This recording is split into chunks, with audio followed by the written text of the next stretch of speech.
So, Kyle, obviously, mate, me and you spoke quite a lot about what I'm doing here at Pitch to Placements. Obviously, I was 20 years in the junior game, couple of years into the senior game, but I went into sales when I was about 25, and in all honesty, mate, it totally changed my life. But it changed my life not just for me, but other people around about me who I knew in the game.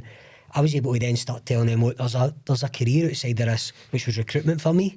But recruitment was all... I was game, do you know what I mean? I could go and I could talk to people, but I didn't really have the skill set at the time. But it got me in the door. And see, once I was in there, the sales and recruitment is so suited to people in sport, because it's quite a lot of... You take a lot of knockbacks, you can get quite a lot of... You need resilience, you need that kind of energy that you probably have been building in sports, been in changing rooms, etc. So what I've done is I kind of built my career in recruitment up to I was about 36. When I got to 36, I started employing people into the jobs I was in, and every time I employed somebody for football, they would absolutely fly at it. Yeah. So I approached Chris. I spoke to Chris about a year ago saying, I've got this idea where I want to go to footballers, because I had many mates that had come out the game not earning enough money. They were then getting through into careers they just didn't want to do. Taxi drivers, that kind of stuff, which is fine if they wanted to do that, but it was like, I need to do that to put bread on the table.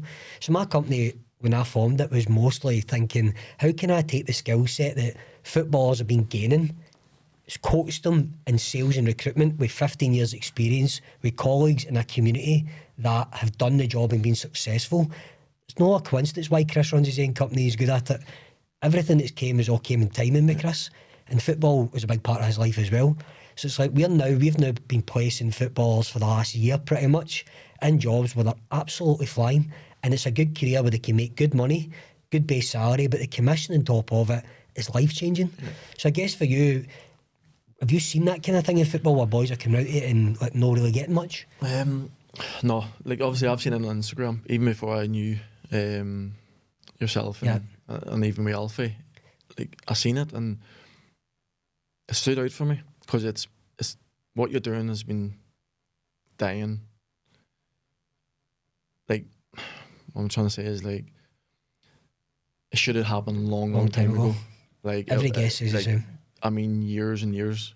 I know players that go to night classes just to focus on, obviously, after the career is finished. And what you're doing is brilliant. Something probably the SFA and the English FA probably should have been trying to do. Like footballers were lazy. Like for all your career, you're literally in a way spoon fed. Like you turn off a train, your kit's there washed, your boots are cleaned, you have lunch there, breakfast there, everything's done for you. Yeah. So to leave that, to be basically sent out in the big world, it's life changing. It doesn't matter how much money you earn, because it's still you're going out in the big world, and you're, in a way you're looking after yourself. So to obviously have what you're doing, it's like you're helping them.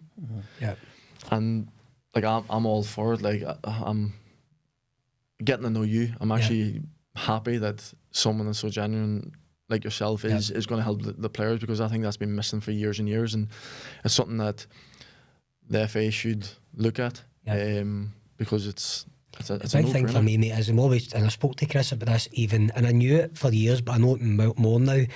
It's different giving somebody a qualification and going, like, you've got a qualification, you're a plumber now. You don't have a job being a plumber, and it's like, for me, I'm coaching boys and placing them in a job. I'm going, there's a skill set, there's a job, go be successful. I think that's the thing that's been missing.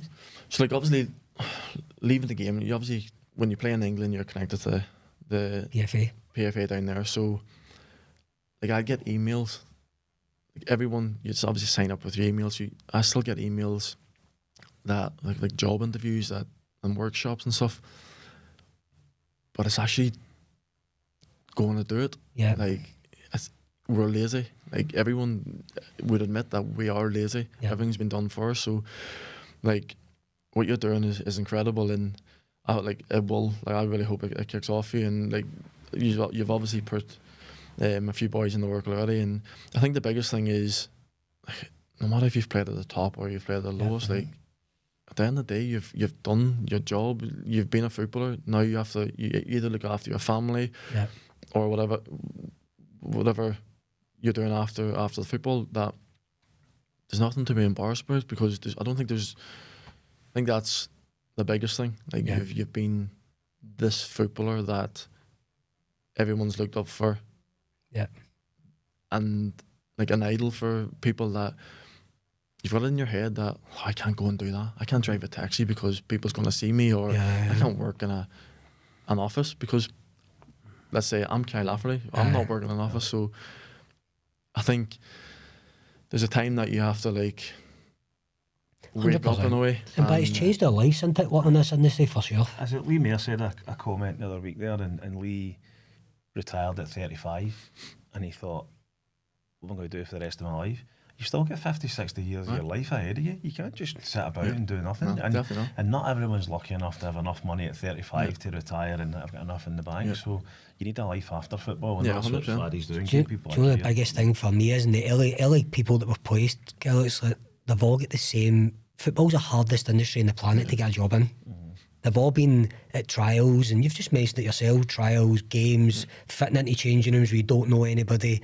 It's such a character building industry that I don't know, and mechanics, I said this to Chris, I can't put my finger on a specific, but every characteristic they've done fits into the jobs that we place them into, because these people go into environments, corporate environments, and they'll use the same characteristics, they'll get the training off of us which then fits it, but then when they see the money they can make, they become hungry on it. It's like scoring a goal or being like obsessed. It does start to help. You can also have a laugh with it as well. So we talked about all the stories.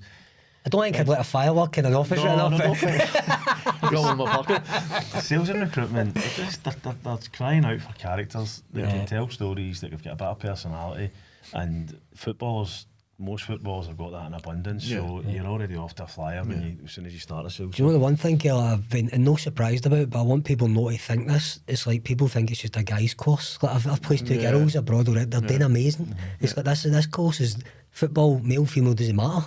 It's like you've got the same characteristics. Honestly, we'd be there to help. So if anybody needs help, please reach out to us.